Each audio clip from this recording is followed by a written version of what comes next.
Hi, guys. Welcome to Superchargers. I'm Daniel Thomas, and on this episode, I'm joined by sleep posture expert James Leinhardt.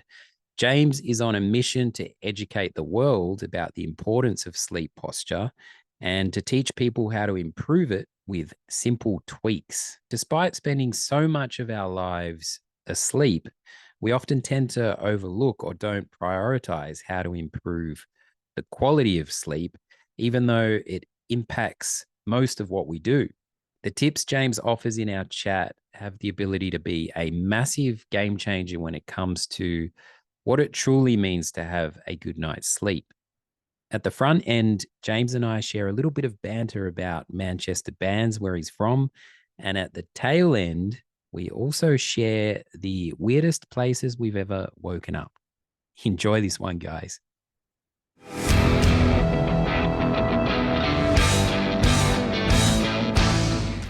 I am an Oasis fan, so it's So you yeah. can Look, imagine my childhood growing up in the 90s as a teenager. I saw Oasis at Main Road. It's the only time I've ever been to Main Road because I'm a red. And that was a concert. That was the one before they did Wembley Nebworth. or The Nebworth, the Nebworth. big. Yeah, so this was like really their homecoming gig. It was Ocean Colour Scene. They had there was three or four bands. It was phenomenal. And it was like when it was Euro 96 and it was really the That's best time to classic. be Mancunian. Yeah, it was mega. So I've seen I all of that's all. I've seen footage of that gig. I was in the UK for Euro 96. I actually went to England versus Scotland and saw Gaz's goal really.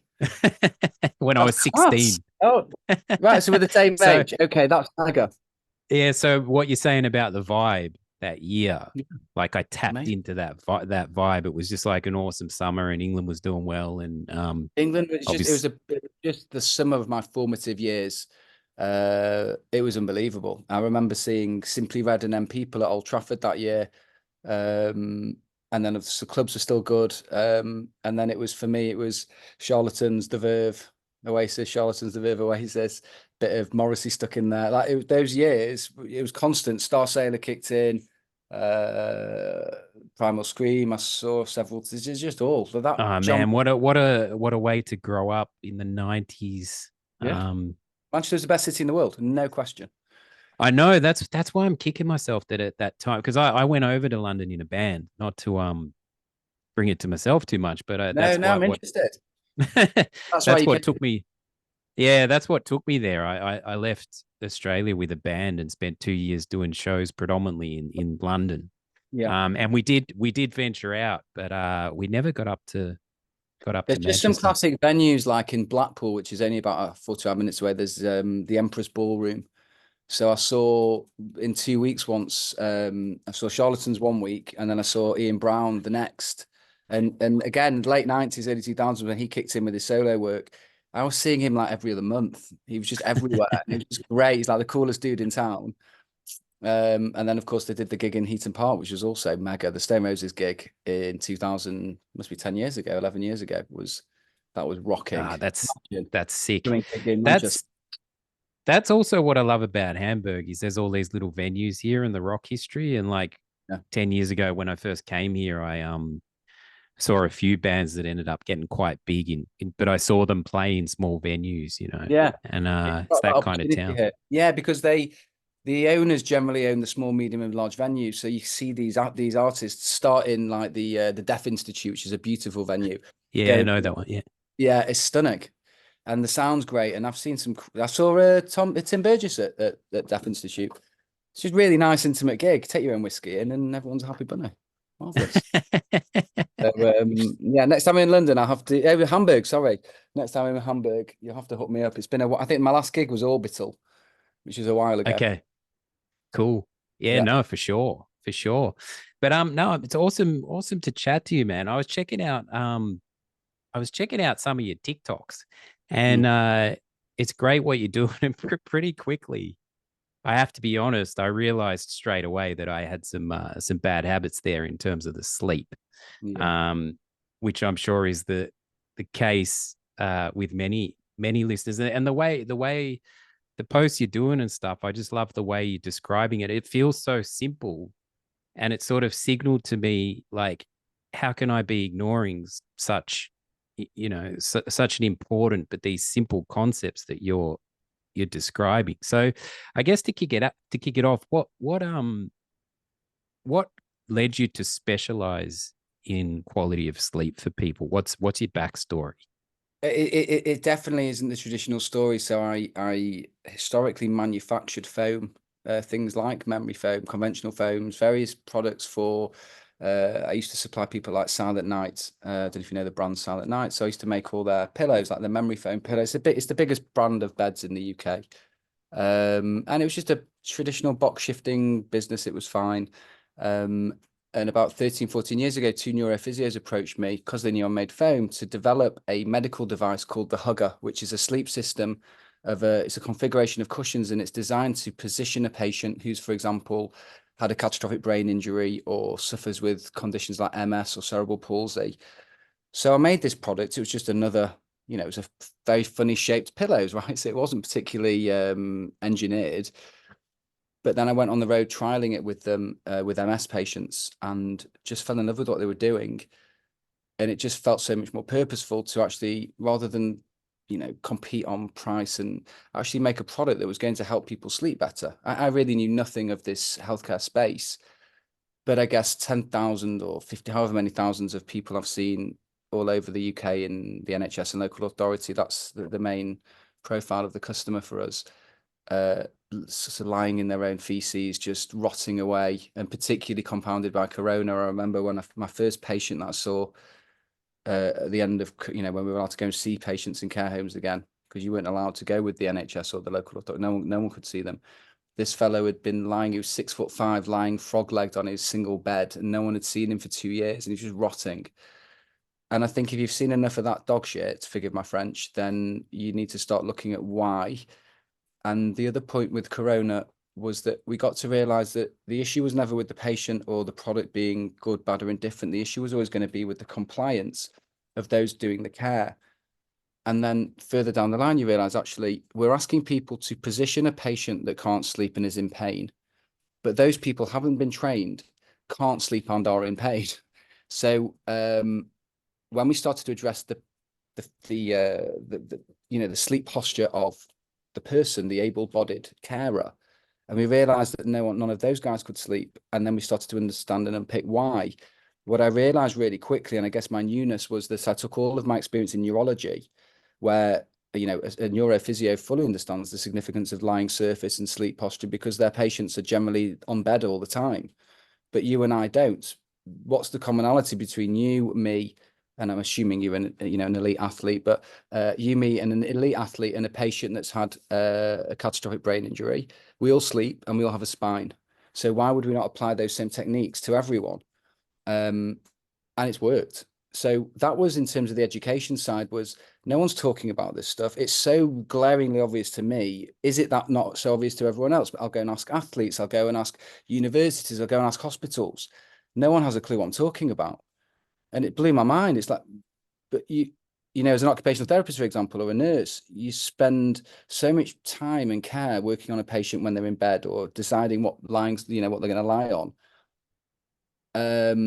They sleep for 26 years, and yet no one has a clue what the patient's on, what position they should lie in, the impact that's going to have.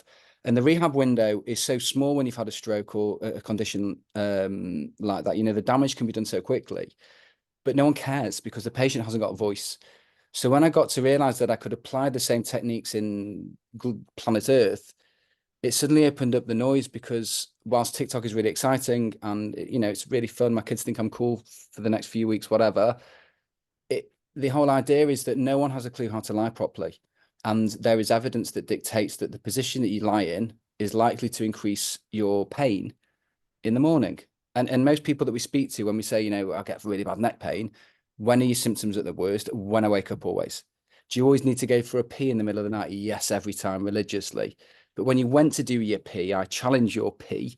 Did we like running to the bathroom bursting, or is it the psychology of I've woken up, it must be that I need the bathroom, I'll go to the bathroom, I'll go back to sleep? Or was it that you woke up because you were lying like a twisted pretzel, Your body finally said enough's enough, but you're not moving because you're lying on a soft bowl of porridge. So you're more alert. You wake up, oh, it must be a pee. Go to the loo, come back, start again. It blew my mind when I started meeting professional footballers and rugby players that also didn't have a clue what they were lying on or how to lie. So in terms of sleep posture as a intervention, that just came from my experience in healthcare. And very quickly, working in that space, I was asked to become an honorary lecturer at UCLan at University of Central Lancashire to start teaching physios, nurses, OTs, because there's not a single module in their degrees. Doctors, none of them learn what happens when you go to bed.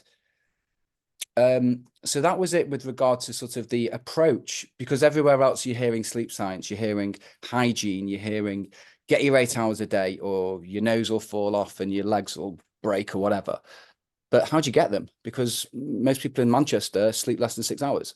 So great, go and get 8. Yeah, well, I would love to, but I've got 18 kids, a job, 2 jobs, whatever it is. There's a reason why they're not getting the 8, and I can't control going to bed tonight, going, right, I'm going to get 8 hours, and then tomorrow I'm going to get 7. Like, it doesn't work like that. We're not in control of it. So what are we in control of in sleep that we can do something about that will have an impact? Well, we can always choose the position we lie in. And the problem with the industry and the healthcare space is no one really understands it. So we all base everything on comfort. So you go to a shop, you buy a pillow, you grab it, you give it a schnutch, and you go, oh, that feels nice. I'll sleep on that for 26 years of my life. If you ever took so little time to choose your last pair of trainers that you only wear at the gym, I'd be amazed. And you exercise on average for a year of your life. So we're getting this so twisted. And I'm not, what's also really interesting, because we've been approached by quite a few, excuse me, nutrition firms that want to collaborate with us because we've got a good following and what have you. And so I've tried them. I'm not going to promote them if they don't do their thing. And actually the ones that I tried, I didn't quite like. But the difference between me and everyone else is all you have to do is sleep. Just go to sleep. I'm not asking you to do anything. You have to take a supplement. You have to buy an Apple Watch. You don't have to go and see a therapist, do yoga. No, none of it. What I'm saying is when you go to bed, if you lie in a neutral position, you probably wake up with less neck pain and shoulder pain than the night before. And I can't control how you lie because we're all going to move through the night. But in the same way that in the, what have we been talking, 10 minutes, you and I between us have probably moved 1,000 times. Why? Because every time we're uncomfortable, just move. That's fine. Bum's starting to get a bit sore, move. Your shoulders feel a bit wonky, put them on the elbows on the desk. Fine, great. The difference is that you're asleep. So you might fall asleep like that on your chair. You know, it might be so boring that this talk, if you do fall asleep, you're in big trouble, by the way. But I might be on this call doing this. Well, how long? 15 minutes. I wake up and my neck is burning off. Passenger princessing on the back of a car. So if it hurts after 15 minutes, imagine sleeping on your front and going through the cycles of deep sleep. It's basically paralysis. So you could be lying on your stomach like this on a pillow, hyperextending your neck for hours. And then you wake up and go, oh, my back's killing. It must be the gardening I did 2 months ago. That must be why my back hurts, not because I've twisted it for hours upon hours every single night. So the education came first. But following that, with the sleep system project, the patients that we serve have to have pressure consideration first. Are they going to get a pressure injury? And then their mobility, their bed mobility, somebody's going to be moving them to shower or to eat or to a chair. So these patients can't move themselves. So I did a review of lying surfaces. I found a medical journal that had done a systematic review of lying surfaces in hospital environment, and it evidenced that there wasn't a single grade of foam that satisfied the basic essential functional specifications of a mattress for these sorts of patients. But again, the same science is relevant to you or I. We all lie when we sleep, ideally, right? So it's not unique to a patient with a brain injury. And the principle of the 3 specifications were that it had to have optimal envelopment and immersion, which is how much is sinking in. So people go and buy a bouncy pillow, for example, from the supermarket, and then nuzzle it into their neck and it feels glorious, but then they fall asleep and it's got no form. So it drops and your head drops, then your traps are kicking in, your shoulders, your neck, tension may build up. You might wake up with tension headaches. This is all coming from the fact that you're lying like this for a significant period of time, which you couldn't do awake. So if you have an audience of stomach sleepers, and I suspect 15% of them will be, first of all, buy this t-shirt, you're not a spine abuser anymore. If you stop, they will say they can only sleep on their stomachs. But what they don't realize is they fall asleep really quickly. So they can fall asleep on the stomachs, but they certainly can't stay asleep on the stomachs. And if you ask any of them to turn their heads all the way left and then all the way right, I guarantee there'll be a significant difference in range of movement, because they'll always sleep like that. They'll always stretch that. They'll never stretch that. And our body adapts to the performance of the occupations we give it. So optimal development immersion, how much you sink. So if you're lying on a brick, it's too hard, it hurts. If you're lying on a bowl of porridge, you're not supported. So that magic blend. The second thing was the patient was able to move themselves in bed, and if they couldn't, that a carer could, and nothing existed. So I went on to develop Levitex as a lying service that supplied you with pressure relief like memory foam, but not at the price of your spine, so you don't sink in. It's not so soft that you can't quite feel where you are in space. And if you think about, I don't know, if you've ever tripped, just before you land, you tense up because it's about to really, really hurt. Well, imagine sleeping on top of a tree in the garden. It's the same bodily reaction. Now imagine lying on a surface that's soft and sinking and sagging. You can't possibly be aligned. It's much more difficult to turn. And when you're asleep, you're going to have to become more alert to move at all, because you're sinking in. You know, like if you were to walk on wet sand or run on the floor with your trainers, it's more difficult to be barefoot on wet sand because you're sinking. You've got no stability. It's the same with what you lie on. So that's why I invented Levitate. It was just common sense and logic said, if you lie in a neutral position, it probably won't hurt you as much as if you lie like a pretzel. And if you lie on something that supports you properly, that's also comfortable, then you probably stay in that good position for longer. So you really can attack and address two very specific parts of your life. One is that you don't wake up in as much pain, which will therefore have an implication on your mood, which will then, of course, have an implication on your sleep. So you wake up in pain, you're in a crap mood, you find it really hard to get to sleep. And because you can't get to sleep, you're staring at the ceiling going, everything hurts, I'm in the worst mood. So if tomorrow you wake up, and these are, many people on your call will be insomniacs. If they wake up every night, or they hate the fact that going to sleep, that hyper arousal or that anxiety of sleep, well, focus not on how many hours you get, because you can't control it. You already know that. Focus on what happens to your spine or how sore your neck was in the morning. Because if you can have a victory in the morning, you might not feel so anxious about going to sleep that night. Like, oh, it doesn't hurt today, or oh, I didn't need that night pee, or that can occur pretty quickly, and you don't have to buy anything to do it. It's like compound interest on the it's sort of the knock-on effect, like you say, breaking that cycle, but then it's sort of realigns and knocks on. So much benefit, because insomniacs are seeking the magic tablet. I think one of our responsibilities is, take away the mission and talk about it as being just a cold, hard-faced company, is the industry has no regulation. So I can promise you whatever I want, buy my pillow and your life will be amazing. You'll have a Ferrari and everything else will work for you. A perfect night's sleep doesn't exist. So if the audience are aware of that, and then they can be more real with what they're getting, because so many insomniacs will buy anything on the wibbly wobbly woo at 3 a.m. that there's promised them this orthopedic therapeutic relief, and it works for a day or two, but it doesn't really work, because why would it? If you and I are not size 11, if you're not size 11 shoe, you can't wear mine, right? Even if they're really nice Gola trainers, which they are, they're really lovely, white, blue, gold. You'd look great in them, but they're not your size, so it's irrelevant. And people not having that same approach to pillows blows my mind, really, when you think of the logic of it, right?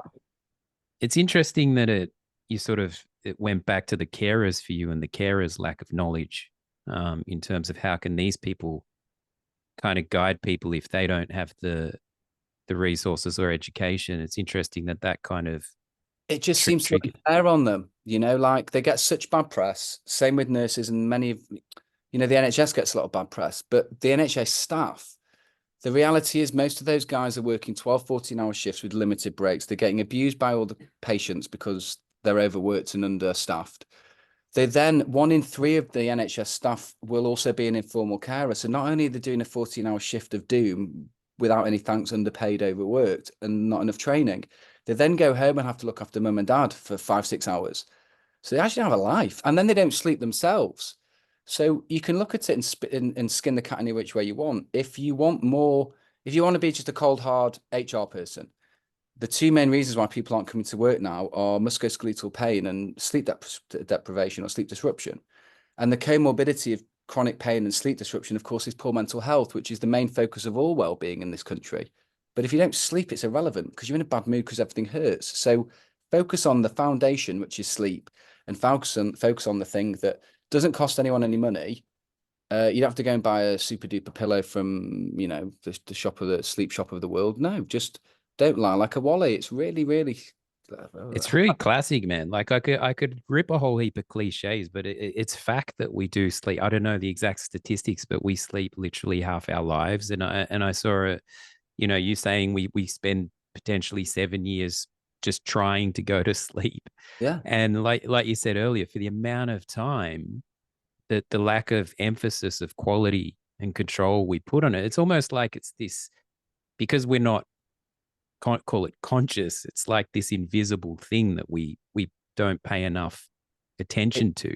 It's just culturally the easiest thing to give up on, right? Like you can always do anything over sleep, you know, an all-nighter because Game of Thrones is on, or a big football match, having a big one with your pals, whatever it might be. Sleep is, you know, so many people would never dream of missing a day at the gym.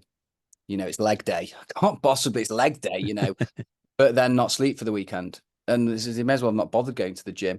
You're certainly not recovering. And I think there's also the problem with sleep again is that it's what we're talking about is preventative stuff. So, you know, when people come on the live and say, oh, I sleep however I want and just ignore this chap, I'll say, I bet you're under 30 years old, aren't you? And they'll always say yes. So no one really cares about arthritis at 30. No one really cares about chronic back pain at 25. But it's coming if you sleep on your stomach. If you're getting pins and needles in your arms, you're compressing nerves. That's why it's happening. Do you think people have I think I've read somewhere in the past, people have a natural tendency to the position that they sleep in, like it's based on certain factors from maybe childhood or the way they're kind of built? It's more around there being a familiarity. So it's what we call a sleep association. So the problem with, or the trick to stomach sleeping or sleeping rotated, you know, with both knees on the bed, essentially, with twisting the hips, is it's comfortable in the moment. It's also familiar. So when you lie on your stomach as a stomach sleeper and you've turned the lights off and you've given your missus a kiss goodnight or whatever it is, your routine, the brain's going, oh, he's on his stomach now. So this is bedtime and I love bedtime. And It's not, actually, that, is sorry, that, go on. yeah. So it's, my son has a fan, winter and summer. That noise. I have an AirPod. I put either whatever I can find most boring. So either midnight news on Channel 4, day in Parliament, perfect. That give me, I'll get asleep in 10 seconds. So everyone has their thing. Often it's the position, and that position is often formed through childhood. So when people come on and say, "Oh, I'd like to buy a pillow for my son or my daughter," they don't need to. You're developing, you're growing, you're elastic and plastic. Just don't let them stay on the stomachs because they'll be used to it. And it's, you've never seen anyone in hospital on the stomach except for during Corona, ever. That's classic. You've actually just brought to my attention that I have a distinct routine that puts me to sleep. And Yeah. it's basically four positions. I start in one, I move to another, there's another. It doesn't really matter what it is, but it's a sequence of four moves. And it's actually a mental game because it's my body telling me, okay, you're in this staged process. And by the time you get to the fourth maneuver, Yeah, yeah. that's gonna hit. So it really is it's routine, as you say, it's familiarity. It's exactly what it is. It is routine. We become comfortable in our environment, and more importantly, it's not that that person genetically was better off sleeping on their stomachs. It was that over a period of time, from when they were 20 and it really didn't matter, to when they were 40 when it did, the body over time develops and amends itself, reacts to the things we do with it. So if I'm always using my right arm to pick things up, then my right arm arguably will be stronger than my left arm, but also I'll probably bring that part of my body forward. If you always lie on your right side, I would argue that you probably have a you know, quite an asymmetrical body. You know, you'll find that you can turn far better one way than another, all because of the period of time you spent in the same, doing the same one thing. It's eat, sleep, repeat. So it works in the negative, but the good news is it also works in the positive. I think the second point about sleep and change is people who can't sleep aren't prepared to change for very long. You know, if you're already getting 2 hours, 3 hours and you're just exhausted, people are very unlikely to give something some time, the time it takes, and changing your position, whilst it just sounds so easy. Are you crossing your legs now? I'm not judging you, but I'm just. No, I'm not crossing my legs, but I actually have I have a little roller under my left foot, which I sort of roll my foot on, So I could like tell a that, massage thing. right, and I could tell that one shoulder was dropped more than another, and it felt like something you were doing with your legs. But the point I was going to make was, if you ever do cross your legs, do you ever cross them? Um, not not so often. No, I'm more sort of, yeah, Well, desk I put it to based. you like this: those people on your in your audience that do cross their legs, guaranteed they always cross the same one leg over the other, never the other way around. They get used to that. I always lean and slouch like this. You maybe always go like that. That's cool. That's comfortable. That's what's familiar. That's nice. But like we said before, you're awake, so you just move when it becomes uncomfortable. So the familiarity is a big piece. But equally, what that means to say is, if after round 4, when you're in position 4 and you don't fall asleep, you're going to be like, my Mm. magic trick's no longer working. What do I do now? Like, maybe I have to do 8. Do I do it twice? That anxiety is such a builder.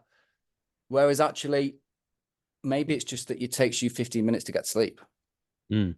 It might not be because, you missed out position 3. It could well be that 15 minutes, which is roughly the time, is your time. But equally, it has to make logical sense. Otherwise, it will take over. And when you can't use those tools that you've kind of created yourself, you're going to be in the middle of the sea going, which way do I go? I don't know what to do here. And so many insomniacs that we work with, so many athletes that can't sleep the night before a race or can't get to sleep after a game. We focus on what we can control. I can't control a patient with a catastrophic brain injury having neuropathic pain excruciating through their knee all day. Now, my pillow won't help that. But if they are asleep, I can help that. So we're very honest about what we can and can't do. We're here to improve the quality of the sleep that you do have. We can't give you more hours. It's unless you take a sleeping tablet, which we don't sell. This is the most significant intervention in global sleep, which is a chronic problem at the moment.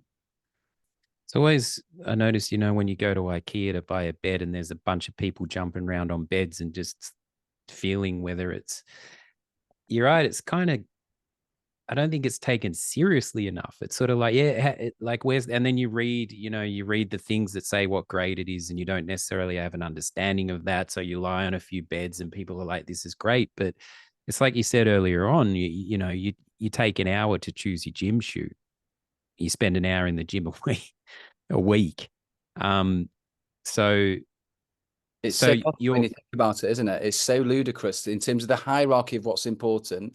We know that sleep is the foundation of living. Like, if you don't sleep, you're dead, quite literally. It's the one thing that stops you dying is sleep. And yet, no one has a clue about it. The occupational therapists that are phenomenal don't get any training on sleep. It's our number one occupation. That's their job, is to help you with your occupations. They don't get taught it. They can't then help with you. And these people are amazing. They do everything else. But imagine how much more difficult it is to work with a patient who's woken up in a lot of pain, having had a poor night's sleep, versus one that's had a good night's sleep, waking up not stiff-necked, and actually they're much more able to jump out of bed and do whatever it is that's going to help them rehabilitate. And that's true of everyone, right? If you've had a bad night last night, I guess we're a similar age, it now matters, right? It didn't matter when you were 21, but it definitely matters now. If you've had a late night, it's going to affect, it's a school night. I mean, we actually joke about school nights now. It's a real thing. I need sleep. Hope you're enjoying the show. Quick shout out to Modern Mammals. These guys make a shampoo alternative for men. So if you're a dude out there and you want a product that leaves your hair feeling awesome, I can't recommend these guys enough. If you use the code 10DThomas, you get a 10% discount. And for any orders over 50 bucks, shipping worldwide is free. Back to the show. And we get so caught on the symptoms as Yeah. pinning them on everything else, Yeah. when why doesn't it make logical sense that the position you've spent the last 8 hours in has impacted how you're feeling? It's so easy to get caught on the symptom as, oh, it must be something else. It's not only is it finding out the root cause, it's when you find out the root cause, it takes lots of the anxiety. So much sleep issue is linked to stress, and that's the number one reason is stress and anxiety. And I suspect so many people's stress and anxiety comes from their inability to get to sleep. It's, like you said before, 7 years staring at a ceiling going, please, I've got a big meeting tomorrow. Please just let me have a few more hours. That must be awful. But if you liberate yourself from the knowledge that you're not really that much in control of that, but if you could compete with last night's sleep and make it better, it's quite powerful to have that ownership back and go, okay, I am an insomniac, but I'm not an insomniac that is a spine abuser as well. And maybe my looking after my spine may serve well. And in a week's time, who knows? But it's just it takes you away from the focus of I've got to sleep. If you can't, you can't. Like I can't force it. It would be great for us all to get 7, 8 hours, but no one in the world does anymore. I like your analogies. I think they're analogies, not metaphors. I like you've referred to pillows as a bag of crisps or sleeping on a bed of porridge. Yeah. But it's true. It's like I like these analogies. So the pillows you make, they come in different grades. Is that correct? Different heights, different heights. So Heights. I made the foam formulation first on the back of this research that I'd found. It was in the Ostomy Journal, I think. I can't remember. It was in 2014. But it gave like all the data drivers, all the data points like elongation at stretched, IFD, like all the various material property data that would tell you that it would do this, how much it sinks really is the magic. But then it occurred to me, well, my missus is 5'3", 4". I'm 6'2". She lies on her back, I lie on my side. And when I started developing the formulation, I used two firmnesses. So it's the same sort of properties, but the firmnesses, one was softer than the other, with a view that that would fit everyone. So if you're my missus, then you'd buy the softer one, and me, you'd buy the firmer one. And it just didn't work. The firmer one was so much better in keeping you supported, keeping you comfortable, and waking up with less neck pain. So then I was like, well, okay, let's make 4 sizes. That makes more sense. And it's yeah, and it has made more So sense.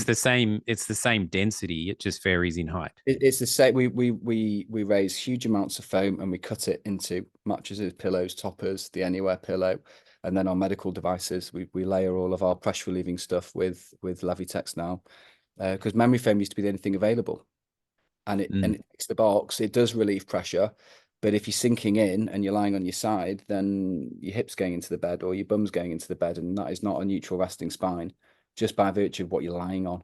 And that seems mad to me. Who goes to bed like that? Nearly Mm. everyone.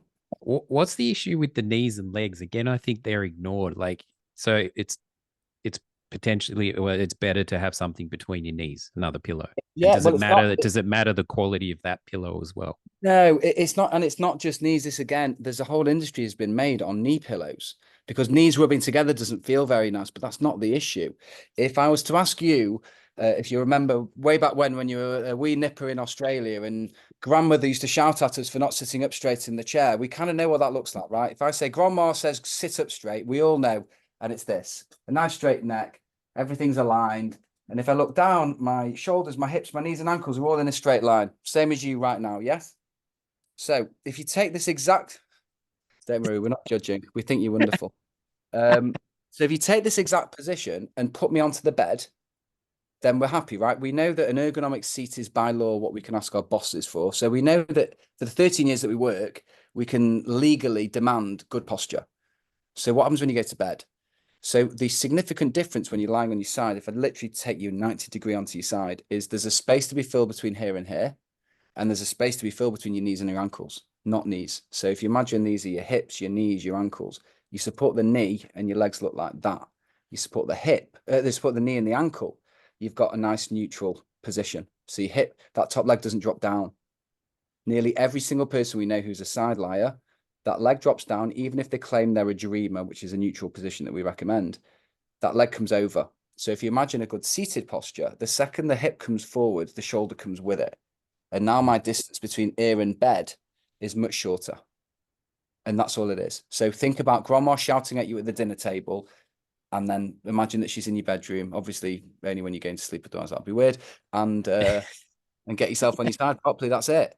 Just don't twist your hips. Every pregnant So woman it's lies on the side with both knees on the bed and goes, "Why does my back hurt?"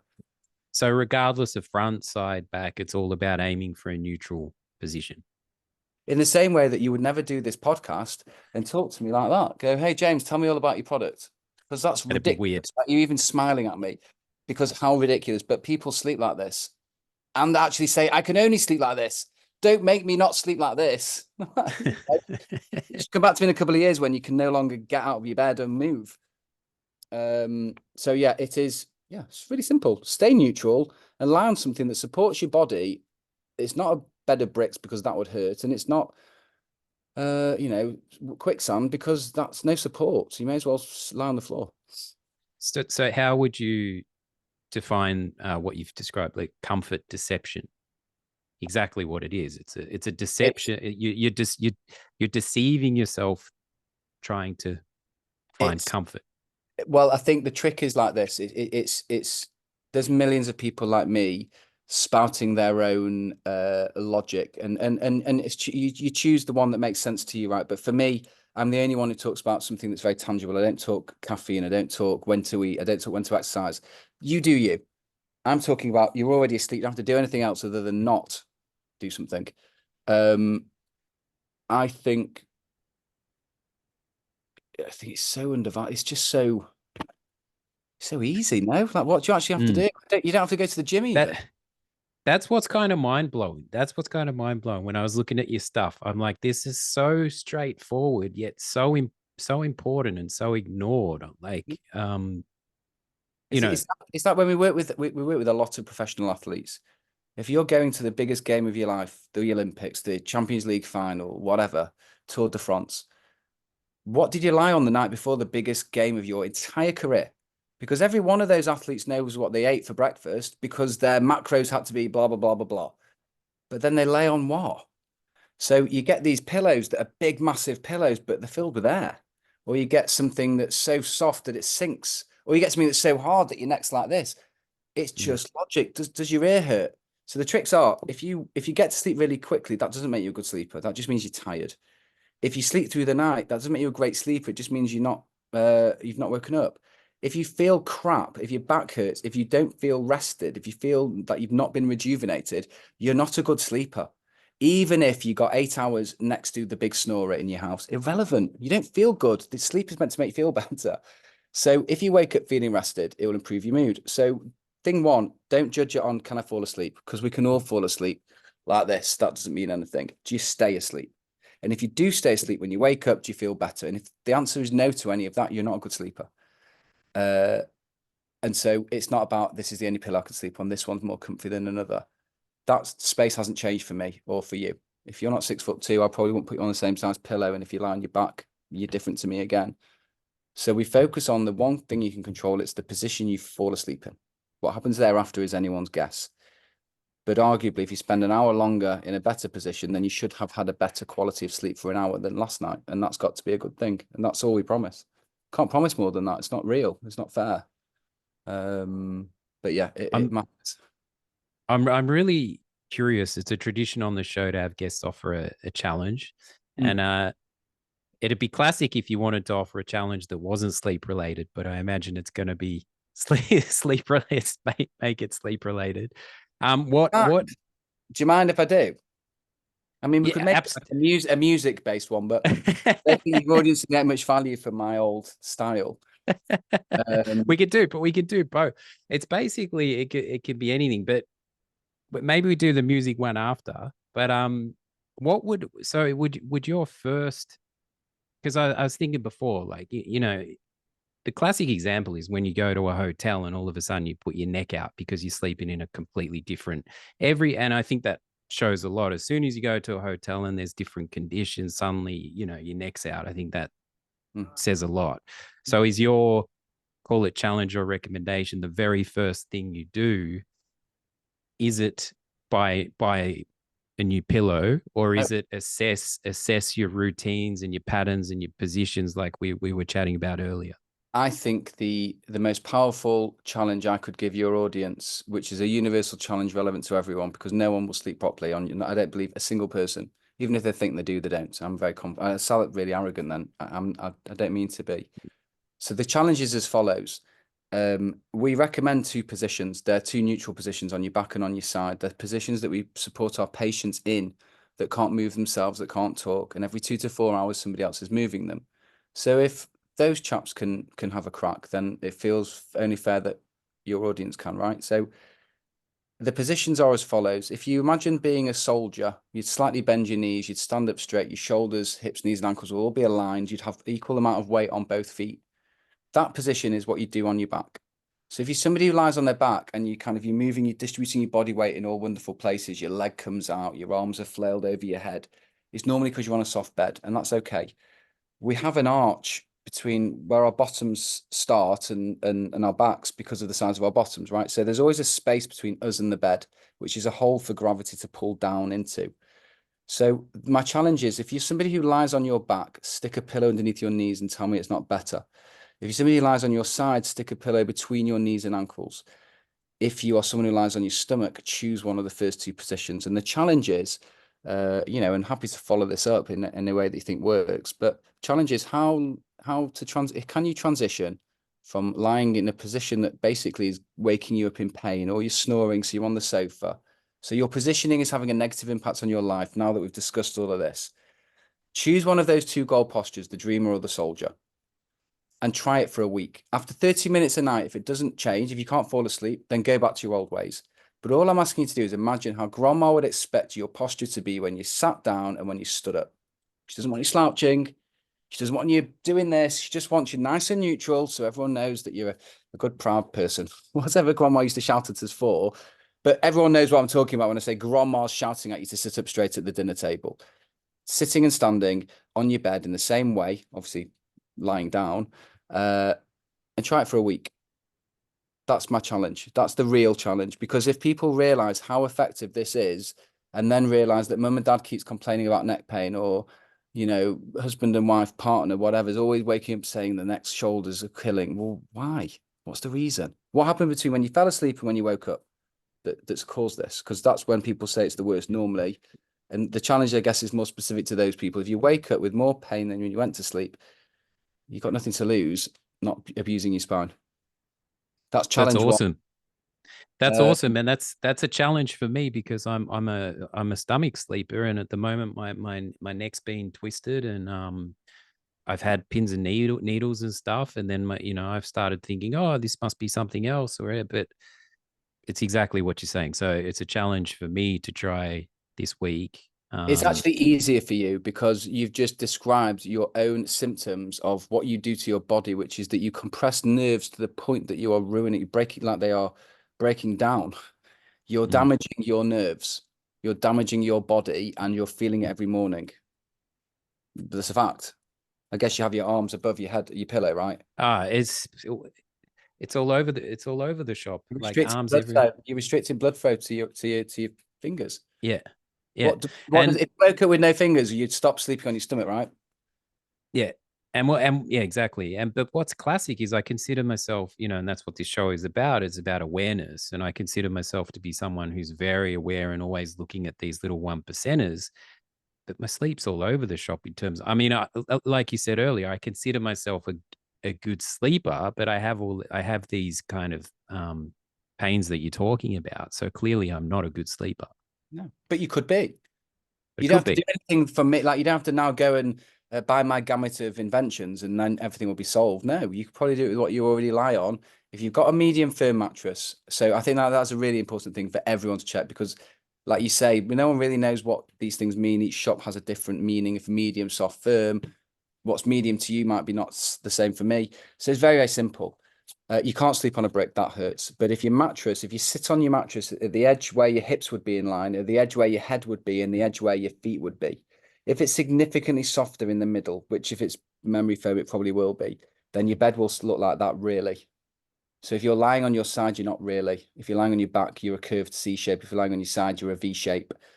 That's not really lying on your side. That's awful. That could really hurt. And that is why you're waking up in pain. So if that's you, just put a pillow in that dip, raise your trunk up because at the moment your trunk's going into the bed. Use the Levitex. Why it works so well is it's just simply a tool to do the job of having enough pressure relief that it's comfortable, but not too much pressure relief that you sink in so you can stay there. It's a tool. We have many tools, but the software, that's what everyone that's listening to this and you can do right now today. No cost, free of charge. That's what I love about what you're doing. You're not pushing anything. You can see you're genuinely actually just on a mission to help people improve the quality of their sleep. And it's awesome that you started working with this product because what better way to have a knowledge of what you've now created than to have initially been working with that material, knowing it like the back of your hand. So yeah, It's it's really awesome. experience, but it's the challenge, of course, is the trolling of people who go, the Earth's still flat. Somebody said it's round now. So, we've changed because we've researched, we've learned, because if we didn't learn, we'd still be cavemen writing on walls. And the challenge with research, or I suppose the challenge with this industry of all these promises, is I've got to unpick all these myths and prove that what I'm saying is just true. By researching, by independent lab test research, and proving with logic why, something good, bad, or indifferent. At no point does any of my clinical work make this not digestible. Don't sleep like a wally, your neck won't hurt. There's the clinical message. That's as much as I need to give you. There's nothing more to it. Yeah. And don't have a pillow that's a bag of crisps. That's never, well, unless they're cheese and onion squares, because then you can, they're delicious and nutritious. But other than that, yes, let's make that the caveat there. Cheese and onion As squares an is fine. exception. Cool. So are you musical at all yourself? Do you play anything? I actually, so I go through phases of, I decided to run a marathon a couple of years ago. And when I finished that, it was like, I'll never, ever run ever again. And needed something to sort of, because we do so much stuff online that quite often I just need a bit of quiet space, And I started to teach myself the guitar about 2 years ago, and I love it. It is just so much. I mean, I'm obviously terrible, but to be able to play, tinker around and sing whilst playing a few chords is kind of the dream. Yeah. When the project's finally there and we've hit the mountaintop and every patient sleeps properly and it's considered and it's not a marginal gain, it's a game changer. You'll get out of hospital quicker. We've proven it. At that point, you'll see me on the beach with my guitar and I'll be practicing hard. But that's also, yeah, it's never too late. My son's learning at the moment, and I'm just watching him. He's got an amazing teacher, and I'm just watching him get really, this foundation of skills with his fingers and stuff. But he's very committed to it, but I just think it's never too late to pick up an instrument. It's one of those things. As I hit 40 a few years ago, and again also in this space where we meet a lot of alternative medicine people, particularly in sport, where they're trying new techniques that are, just simple things like earthing or cold water, having a cold shower. These things cost you nothing and can have huge significant impact on your wellness. I have a cold shower every day, have done for years. Love it. I didn't know that it was a wellness thing and that was biohacking or whatever. It just made me feel better, and I did it.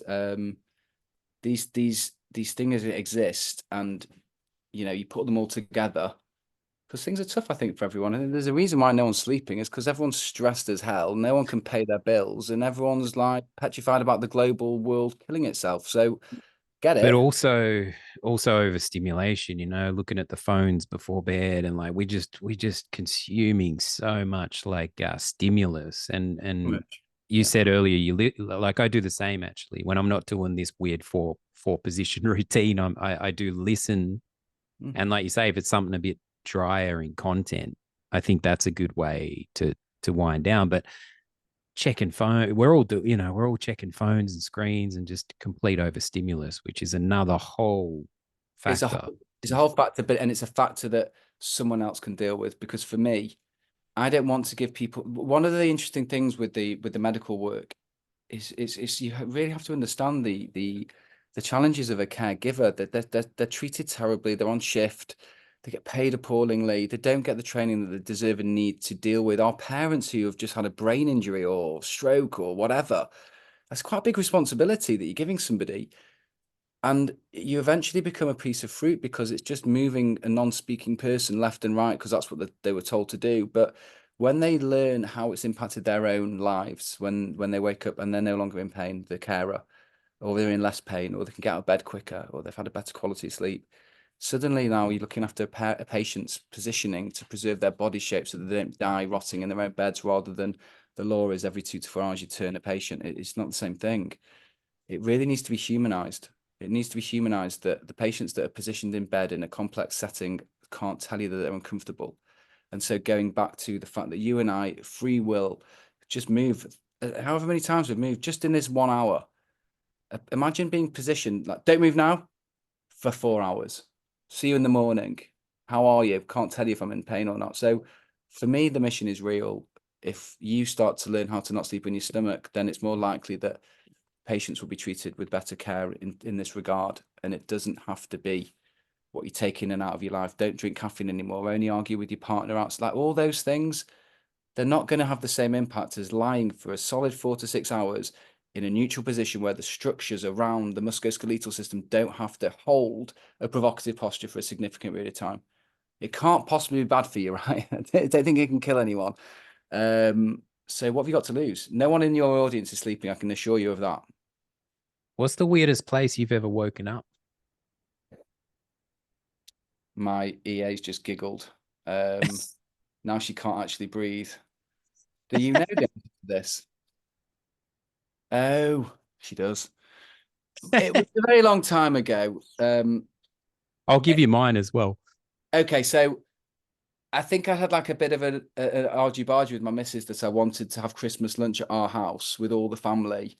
And they went to a party the night before. And I was still asleep on the back seat of our car when the family had left Christmas lunch. And I think I walked in like, like as if nothing. I thought, hi, everyone. And I had this like, yeah. I survived it, obviously, because I'm still here. Wait, you mean on the actual back of the car or on the back seat? It was a 7-seater Chrysler because I've got 4 kids. And I don't remember going to sleep there, but waking up really quite comfy and ready to rock and roll. It was like a really lovely Christmas day. Just not once my missus saw me and so it was all my family. It wasn't even her family. So she's basically entertaining my whole family whilst I'm sleeping in the car. Obviously in a soldier or dreamer position audience, I would never have been, twisted. But yeah, Well, but that was about 15 years ago. So I'm gonna like, but I don't think I've done that again. my claim to fame is I woke up on a dining table, which is a nice hard surface there. But Whose was it? it was a friend in high school. But I went to sleep on the dining table after a party. But the funny thing was, the family was so polite that they just made breakfast around him. Brilliant. I need to bring Olivia onto this call because Olivia is now thinking of all the other times that I've been found sleeping on you. Yeah, Olivia, you get to get me in all sorts of trouble. Before I was really mature and had a serious business, of course, you understand. No, it's it's a weird and random question, but where can people find you in the business? If they want advice, hints, and tips on how to improve their sleep, find us on TikTok. We do a different tip every day, nearly. It's free content. I don't want people to feel they need to buy our product. If they're looking for a new line service, of course, we have a website, Levitex, and we ship globally. So yeah, look us up at Levitex. But I really keen. What's most important to me is that people learn the interventions first, so that they recognize actually, yeah, this guy's actually talking sense. Learn how to sleep in an appropriate neutral position, and then come to me if you really can't because what you're lying on you bought in Asda 5 years ago and it cost you £1.50 and you're sleeping on it every night. Doesn't support that space when you're lying on your side. If it doesn't support that space when you're lying on your back, then you're probably on something that doesn't support you properly. It doesn't have to just squeeze nice. Don't go and buy I don't understand that. And if you are convinced that you can only lie in a certain position, I implore you to try that position on your floor for 5 minutes. And I bet you can't get to 5 minutes. Oh, wait, bet you can't do it. So it's just proof that, it's please take the education first.